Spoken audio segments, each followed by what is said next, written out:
The storm took everything. The sky turned dark too early. Thick gray clouds covered the alien sky, and a cold wind began to howl. The storm was coming fast. Everyone in the village rushed to hide in their homes. But Sira, a thin alien woman with blue skin and glowing eyes, was still outside, holding her daughter tightly in her arms. "Come, Mari. We have to go," she said, her voice shaking with fear. Little Mari, only 4 years old, was crying. Her tiny hands held Sira's long robe, and her small body shivered from the cold. Their home stood on a small hill. It was made from soft stone and woven leaves, not strong enough for this kind of storm. But Sira had no choice. She had no place else to go. Her mate had died last year, and no one in the village cared for a widow with a child. She pushed open the door and rushed inside, with Mari, but the walls were already shaking. A loud crack came from above. Sira screamed, "Get down!" The roof ripped open. Wind and snow poured in like an angry beast. Sira threw herself over Mari, covering her with her body. Everything turned white. 10 minutes later, the house was gone. The wind had carried the roof away. The walls had fallen. Snow covered everything. Sira's eyes opened slowly. Her whole body ached. She looked around, confused. "Mari," she whispered. No answer. "Mari." She pushed the snow off her and looked around. Her daughter was gone. Just gone. Sira stood up, panicking. The snow was now chest deep. Her clothes were wet and freezing. She ran outside, calling her child's name again and again, but the storm screamed louder. She ran to the nearest house and knocked hard.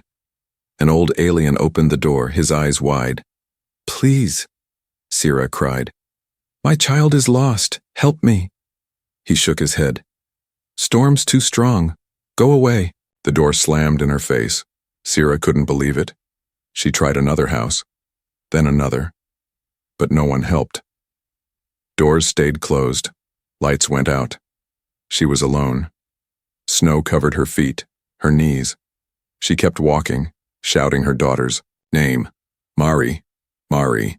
Her voice cracked. Her feet felt like ice. She fell once, twice, but she didn't stop. And then she saw something, a small trail in the snow, like something had been dragged. She followed it, eyes wide, heart racing. Then she saw it, a hole in the snow, half covered again by wind.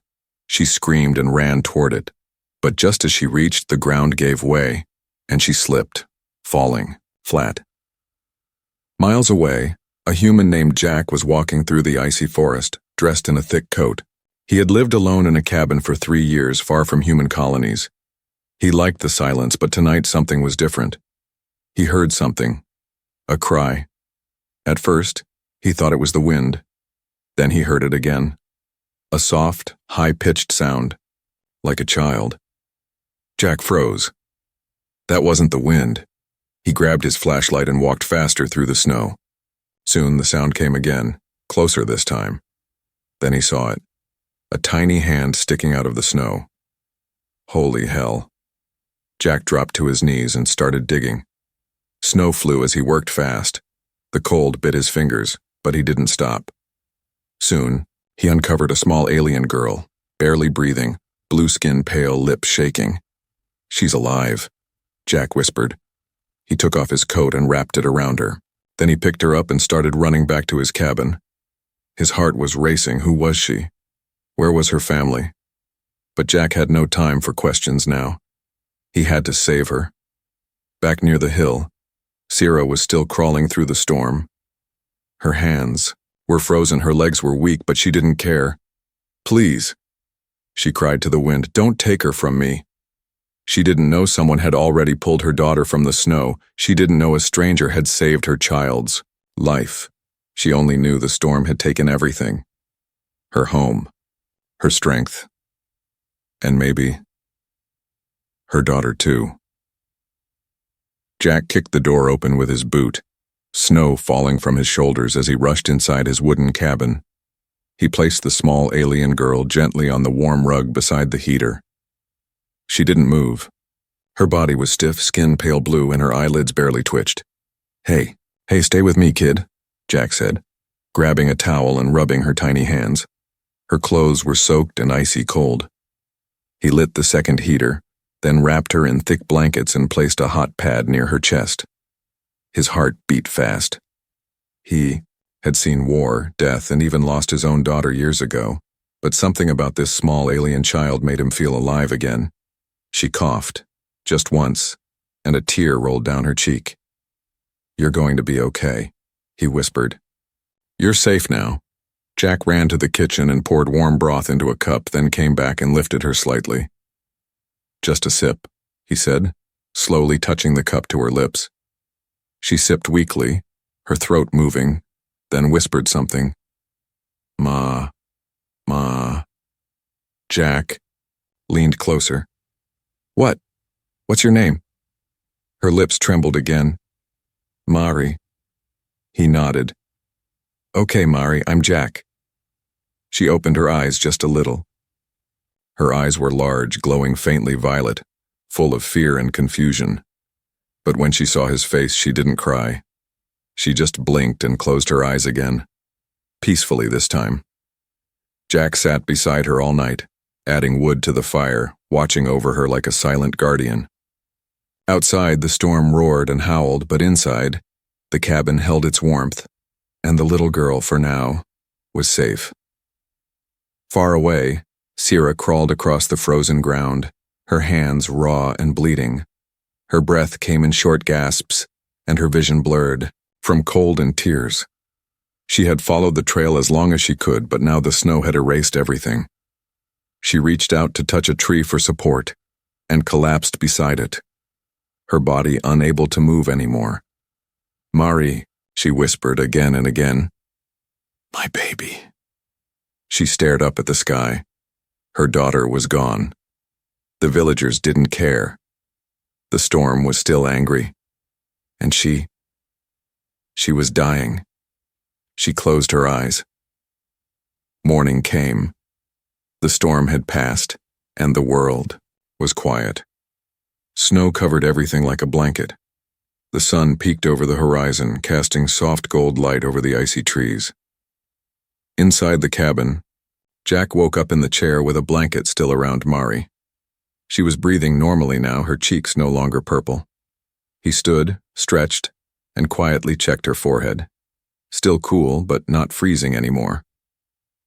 He made breakfast, soft oatmeal, and warm tea. He placed it near her and went outside to check the area. But what he found shocked him. Footprints, half-buried tracks near the edge of the trees. Small ones. Not his. Someone had been close during the night. He followed the prints slowly. They led into the trees, toward a broken area near a fallen branch. Then, he saw her. A woman, barely alive, lying in the snow, barely covered by a piece of cloth. Her skin was the same glowing blue. Her hands were blue-black. Her body didn't move. "Oh no." Jack rushed forward, brushing snow from her face. "Mari," she whispered faintly. Jack's eyes widened. This was her mother. "Hey, don't move. I've got you." He picked her up gently. She was as light as paper and cold as stone. He moved fast, running through the snow with her in his arms. Back in the cabin, Mari opened her eyes slowly.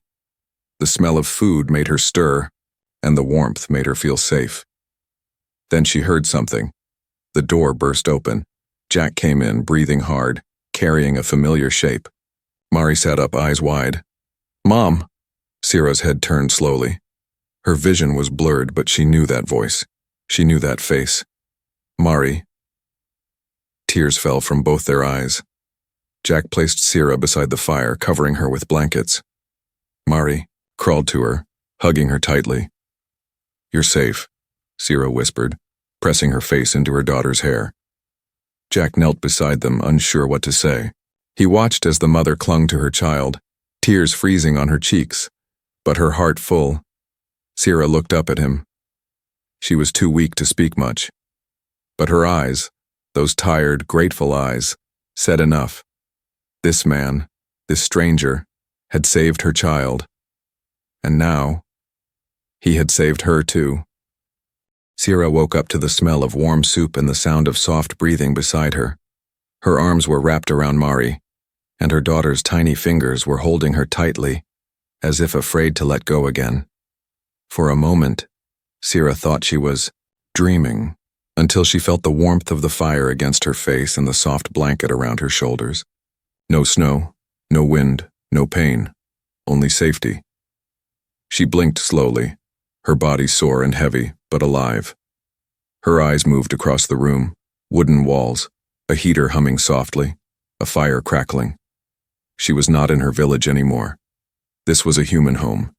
She looked at Mari. Her daughter was sleeping peacefully now, with color back in her cheeks. Sierra reached out and brushed her daughter's hair, feeling tears burn her eyes again. She had thought she lost her forever. The storm had nearly taken both of them, but someone had brought them back from death. She turned her head and saw him, sitting in a chair, quietly watching with a cup of tea in his hands. A human male, tall, rough face, unshaven, with tired eyes, but calm, kind. Jack stood slowly and walked toward them. He knelt beside the bed, placing a bowl of warm soup on a tray. "She's stable now," he said quietly. "You should eat. You both need strength." Sierra tried to speak, but her voice came out dry and cracked. Jack handed her a cup of water. She drank carefully. After a long silence, she whispered, "You saved her." Jack nodded. "She was buried under the snow. I heard her crying." Sierra looked down, holding her daughter closer. I thought she was gone. I looked everywhere. No one helped me." Jack didn't ask why. He had seen the way other species treated their own when they were weak. He had lived through wars, through betrayals, and through loss. It was the same pain in every species, some abandoned, some saved. "She's strong," Jack said. "And so are you." Sierra shook her head. "I wasn't strong enough. I failed her. I couldn't protect her." "You didn't fail," Jack replied. "You kept moving. That's why she's alive." There was silence again. Only the fire crackled between them. Jack stood and gave her space, picking up his coat to go outside. "I'll gather more firewood. You both rest." Sierra watched him leave. The door shut behind him gently, and cold air swept through the cracks. She looked around again. This man had no family pictures, no decorations, just a quiet place in the middle of nowhere. Why would a human like him be alone? She pulled Mari closer, and soon, exhaustion pulled her back into sleep. Hours passed. Outside, Jack split logs with slow, steady swings. His breath turned to mist, but his mind was far away. As he worked, he remembered the first time he had lost someone in a storm. His wife long ago, then his daughter. He had searched for days, but never found them. Since then, he had lived quietly. No voices, no visitors, just the wind until last night. Now he had two strangers in his home, an alien mother and her child. And somehow they didn't feel like strangers anymore. When he returned, Sierra was awake again. Mari was sipping soup in her lap. The little girl smiled at Jack, holding the spoon with both hands. "She's feeling better," Sierra said softly. "Thanks to you." Jack nodded but said nothing. He placed the wood near the fire and stirred the pot on the stove. "I'm Jack," he finally said. Sierra looked down. "I'm Sierra. This is Mari." He gave a small smile. "Nice to meet you, Sierra. Mari's a strong one." "She gets that from her father," Sierra said, her voice almost breaking. "He died last winter. The village stopped helping after that." Jack looked at her for a long moment, then simply said, "I'm sorry." Sierra gave a small nod, holding back tears. Jack served her some fresh soup. She hesitated, then took the bowl in her hands. It was quiet again, but not cold.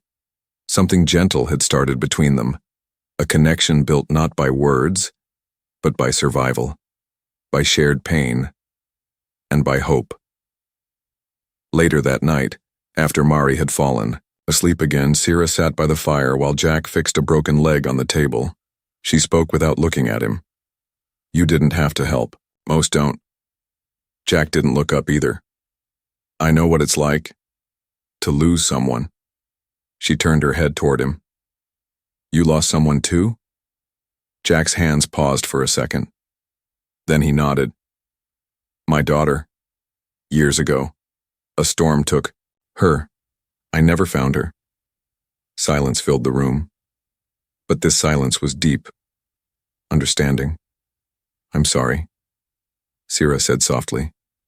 Jack shrugged.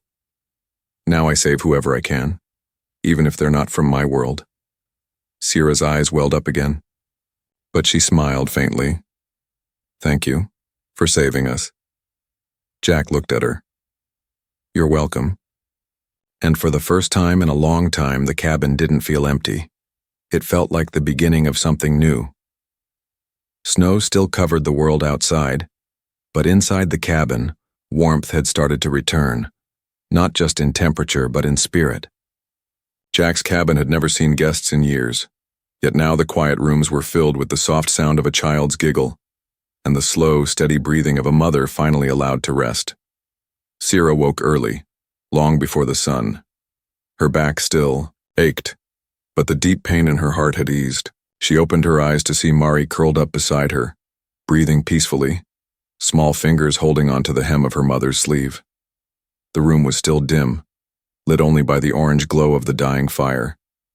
She sat up carefully, trying not to wake her daughter, and looked around. Jack had left a fresh blanket over them sometime during the night. A cup of warm tea sat nearby. The man didn't speak much, but everything he did spoke of care. Sierra slowly stood, pulling the blanket around her shoulders. She walked toward the small window. Outside, the storm was finally gone. Tall trees stood still under heavy snow, and a quiet calm had fallen across the land. It almost looked beautiful, but it wasn't home. She lowered her eyes. Home was gone. Her village had watched her fall and never reached out a hand. Her neighbors had shut their doors. She had buried everything in that storm, her past, her safety, and her trust in others, except this one man, this human, Jack.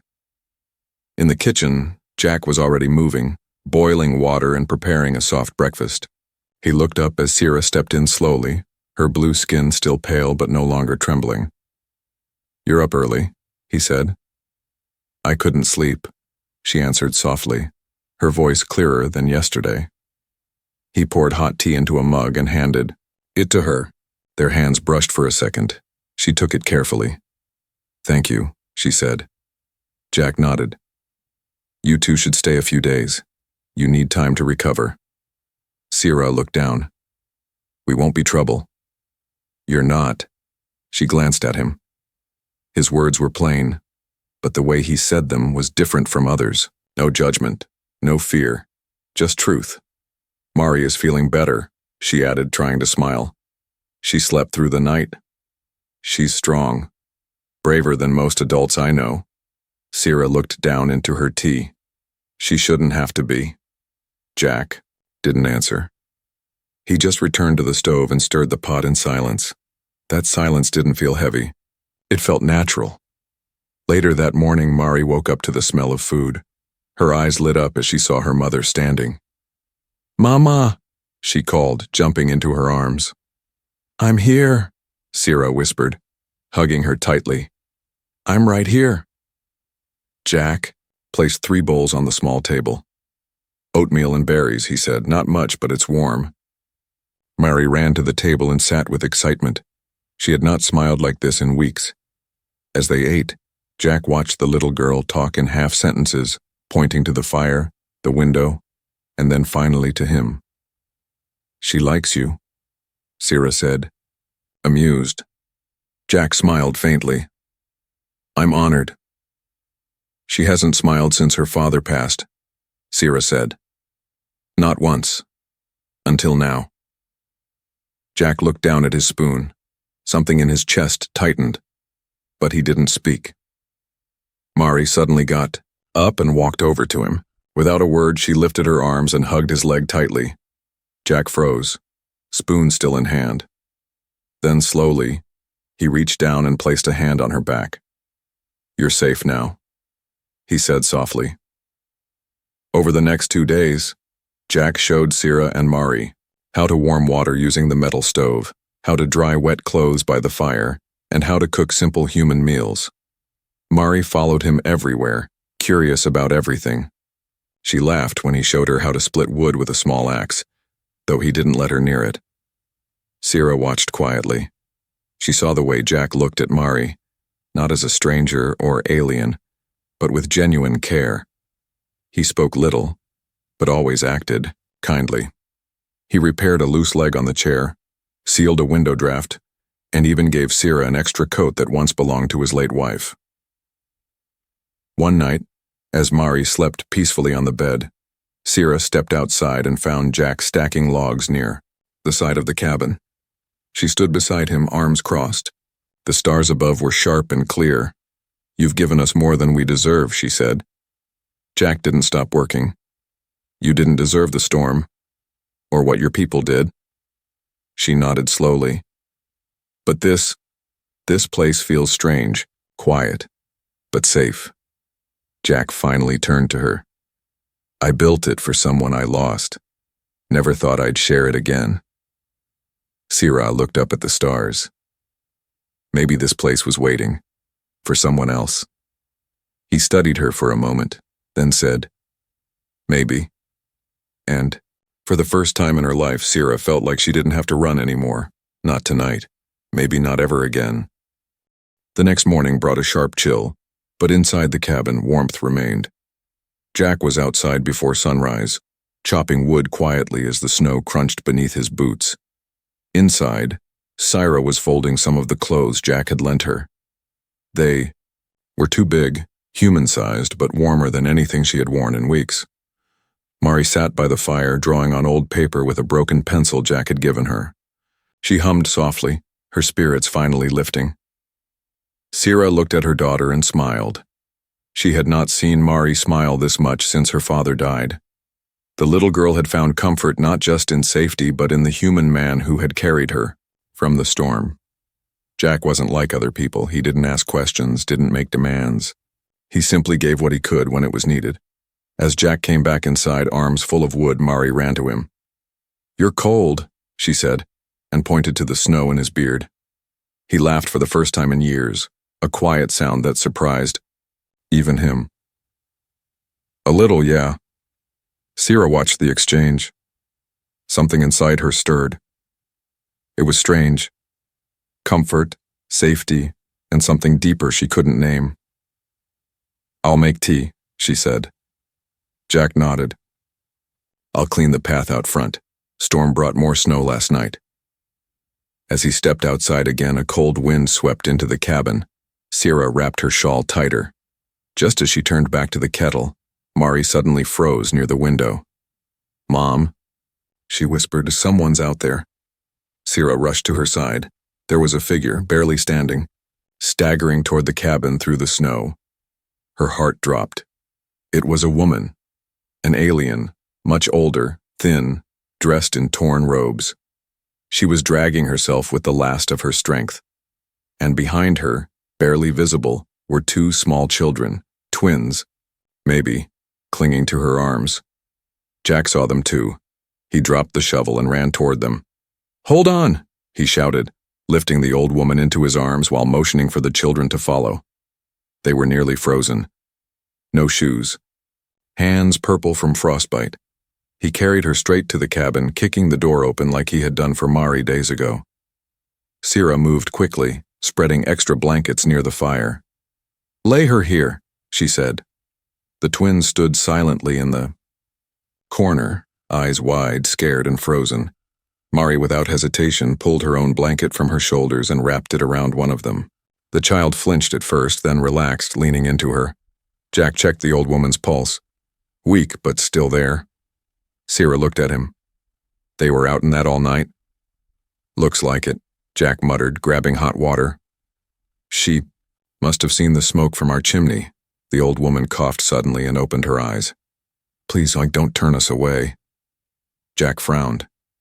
"You're safe here. Rest now." The woman looked at him closely, confused by his kindness. Then her eyes shifted to Sira. You're like me. You're one of us. Sira nodded slowly. Yes. Then, this man, is he forcing you? Sira looked at Jack, then shook her head firmly. No. He saved us. The old woman blinked in disbelief, then whispered, He's a human.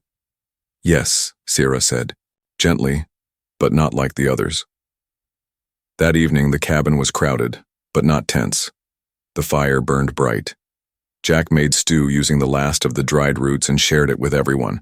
The twins, barely old enough to speak, clung to each other, eating quietly. The old woman, whose name was Ratha, told them she had been walking for days after their village was destroyed by bandits. No one had helped them. No one had opened a door. No one, she said bitterly, except him. She looked at Jack, who was stitching a tear in a coat by the firelight. He didn't respond to the praise. He doesn't talk much, Sira said, softly, but he does more than most. That night space was tight. Jack gave up his bed to Ratha and the children. Sira and Mari shared the floor mattress. Jack slept near the fire, using his coat as a pillow. Before Sira turned in, she stood by the fire and looked down at him. You didn't have to help them, she whispered. Jack didn't open his eyes. I know. You already helped us. I know. She hesitated, then quietly said, Why? Jack finally opened his eyes. Because someone once left me in the cold. I won't do the same to others. Sira didn't answer. Her chest felt heavy, not with sadness this time, but something close to admiration. She watched him for another moment, then turned back to her daughter, curling beside her on the mattress. In the silence that followed, she realized something. This wasn't just a shelter anymore. It was beginning to feel like home. Morning light crept through the cracks in the wooden cabin walls, painting soft golden lines across the floor. The storm had passed days ago, but the world outside was still blanketed in white silence. Inside, however, life had begun to return, slowly, gently. Jack woke up first, as always. He moved carefully so he wouldn't disturb the others. The children were still sleeping in his bed, curled together like kittens under heavy blankets. Ratha, the old alien woman, snored softly beside them. Mari clung to her mother's arm on the floor mattress, her small body rising and falling with quiet breaths. Jack quietly stepped outside, the door creaking behind him. He breathed in the cold air and looked around. The trees stood tall and silent, the world calm for once. He pulled his coat tighter and began collecting firewood again. The work was simple, but it kept his hands busy, and his thoughts still. Inside, Sira woke to the sound of birds chirping softly outside. For a moment she didn't know where she was. Then she saw Mari beside her, warm and safe. And she remembered everything. Jack. The cabin. The storm. The man who had given them everything without asking for anything. She sat up slowly and watched the others sleep. Ratha's face looked peaceful now. The twins weren't shivering anymore. And Mari, she looked the way she used to, before all the pain. A child again. Sira stood and walked into the kitchen. The kettle was already warm. She poured water into a cup, then paused when she saw something on the small wooden table. A drawing. Mari had drawn it. 4 small figures, standing together. 1 tall man, 1 woman, and 2 small children. Above them, a sun smiled down. At the bottom, she had written in shaky letters, "New family." Sira stared at it for a long time. When Jack returned, Sira was already sweeping the floor with a handmade brush. She turned when he entered, smiling faintly. "Thank you," she said. "For what?" "For letting us stay. For not turning them away." Jack put the firewood down and shrugged. "They needed help. People always need help," she replied. "But most are turned away." Jack glanced at the drawing on the table. He didn't comment, but his eyes softened. She drew that last night, Sierra said, watching him. She's a good artist, he replied. She called you Papa in her sleep. Jack paused. He didn't know what to say. That word hadn't reached his ears in years. It had once belonged to someone else, someone lost. But hearing it again made something stir deep inside him. She sees you as more than a stranger, Sierra added gently. Jack looked at her. And you? Sierra's breath caught. No one had asked her that in a long time. Not in a way that mattered. I see you as someone who gave us warmth when the world gave us cold, she said. That's more than most. He nodded once and began preparing food in silence. But something in the room had changed. Later that day, Jack taught the twins how to stack wood and light a fire safely. They watched him carefully, copying every move. Raitha, though still weak, began helping Sierra clean and repair the spare blankets. Mari sat in Jack's old coat by the window, humming a tune from her old village. At one point, Sierra found herself standing in the doorway, just watching it all. The man who once lived alone in silence, now surrounded by voices, laughter, and movement. She stepped outside and sat beside Jack as he sharpened a blade near the woodpile. This place was built for someone else, wasn't it? She asked quietly. Jack didn't look at her. Yeah, my wife, my daughter. They died in a snowstorm, years ago. Sierra lowered her eyes. I'm sorry. I couldn't save them. I've been alone since. Sierra placed her hand gently on the wooden bench beside his. You're not alone anymore. Jack looked at her then. Really looked. And for the first time since the storm, she didn't look like a visitor or a guest. She looked like she belonged here. So did Mari. So did the others. He let out a breath and nodded. Maybe this place was waiting. Sierra smiled softly. Maybe we all were. That evening, as the fire warmed the cabin and stew simmered on the stove, Sierra sat beside Jack on the floor while the children played. She leaned her head against his shoulder. He didn't move away. They sat in silence. And in that silence, something new grew. Something fragile but real. Not just survival, not just gratitude, but something like love. Something like a second chance. Snow still lay thick outside, but the cold no longer reached inside the cabin. Not because of the fire alone, but because warmth had grown among the people who now lived there. What began as a shelter for one lonely man had become something more, something living. It was early morning when Mari opened her eyes and found Jack sitting near the window, fixing a small wooden toy. She got up quietly, tiptoed across the room and sat beside him. Without saying anything, she leaned her head against his arm. Jack smiled faintly and handed her the toy, a little bird with carved wings. I made this for you, he said softly. Mari gasped. It flies? Jack chuckled. Not yet, but maybe someday. Sierra stood in the kitchen doorway watching them. Her heart felt full. The child who once shivered in her arms, lost and scared, now sat with a man who had no reason to help them but did anyway, and not just help. He gave more than food and fire. He gave them peace. He gave them space to heal. Raitha stirred from the back room and came forward slowly, using a walking stick Jack had carved for her. The twins followed behind her, rubbing their eyes and smiling, when they saw the breakfast already set on the table. There were no fancy meals here, just simple bread, soup, and warmth. Yet everyone sat together like family. And that word, family, was no longer just an idea. It was real now. After breakfast, Sierra stepped outside with Jack. The sky was clear, and for once the sun was bright.